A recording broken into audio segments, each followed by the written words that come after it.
Hey, it's been a while since I've done a full-length review of a comic before, but after doing a long project for my day job and my MCU retrospective, I wanted to do something familiar and not mind-numbingly taxing. For me, I hope my videos aren't mind-numbingly taxing for you. So, I'm gonna review this indie comic. Forewarning, I purchased this comic after a trip to New York Comic Con last year, and I was able to get the first 3 issues signed by the author himself. That's not to say I have any personal connection to him or the Saturn Alpha Kickstarter. I only mention this because I may be biased because of that experience. I mean, come on, meeting creators at Comic Con is exciting. I even got a picture taken of me and his comics. Of course, spoilers for the Saturn Alpha issues number 1 through 2. While I didn't read number 3 and will generally review it, you should have every reason to read it and number 4. The Kickstarter for the first volume may have just ended by the time this video is up, but that doesn't mean you shouldn't look out for ways to get it. Seriously though, my favorite part of the trip was going and actually seeing creators in the flesh. There are people there whose books I literally read on the bus ride, standing before my eyes in the flesh. One thing I didn't expect, and Comic-Con should be more known for, are the indie comic creators who line the show floors. Comic writers and artists all show up to advertise and show off their stuff. There are a few better ways to sell your comic to me than to tell me about it yourself. That's how I found myself purchasing and reading 3 issues of the Saturn Alpha, a sci-fi epic about...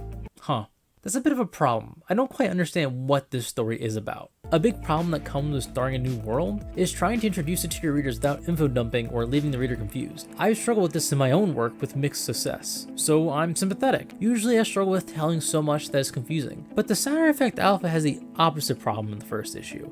It doesn't tell me enough to understand what's going on. The dialogue in the story haven't quite explained to me the rules of this world. I couldn't tell you what groups were in charge or how much power they have without a large amount of doubt. It's hard to be positive about the plot when I don't understand the stakes of the story. The story did introduce me to terms like beauty and pure early on, and I thought I understood their differences based on character appearances alone, but then to have the story introduce Earthlings and Martians as categories different from them was too much in the way it happened. Like, why do the pures hate muties but tolerate the normal looking human characters? I don't know. Are pures and muties Earthlings or Martians? I don't know, at least not for now.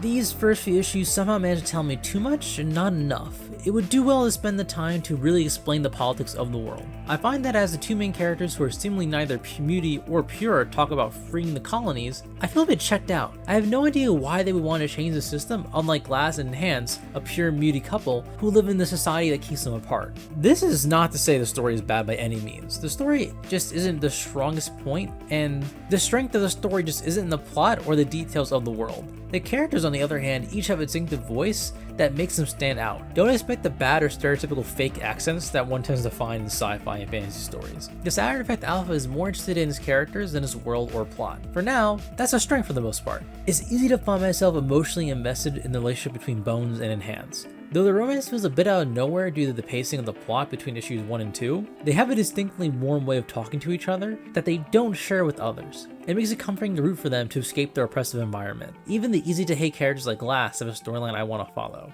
There's a strong relationship between Bones and Glass in issue number 1 that rubs up against Bones' relationship with Enhance. I do hope the story focuses on these aspects of the story if not the world and plot. As of now, there are too many factors that come from a caste system based on race and potentially one's home planet to understand. At the same time, there's a religious faction with predestination elements in the mix. Then there are the revolutionary siblings who seem caught in the middle of both of those issues. Any one of these things would make for a good story or story arc, but all at once, they become rather confusing. The Saturn Alpha should focus on fewer things if it continues. As it stands, it's a comic with good characters rather than a really comprehensive story. I have no complaints with the art style though. It's visceral in how it captures this beautiful sci-fi world and many of its eccentricities. Eccentricities? Eccentricities? I can't say that word. Alright, I'm sorry, I can't do it. But, back to the story, it's not this empty, sterile shell with shiny buildings. This world has grime and history whether we need to know it or not, and the characters are well crafted as well. They have distinct looks to them, save for the twins, Bones and Glass, understandably. I mean, they're twins, they're gonna look the same. They each have a different energy to them though, that matches their character while also assuring that they all live in the same world. As much as I like superhero comics, sometimes I would rather read a middle-of-the-road indie than another supposed Batman classic. Luckily, this isn't middle of the road. This is really good. When a new series starts off, as well as this one, is worth talking about and supporting. I talk about indie comics when I review Boom Studios series, but that's not really low budget or as independent as a series getting its funding from Kickstarter.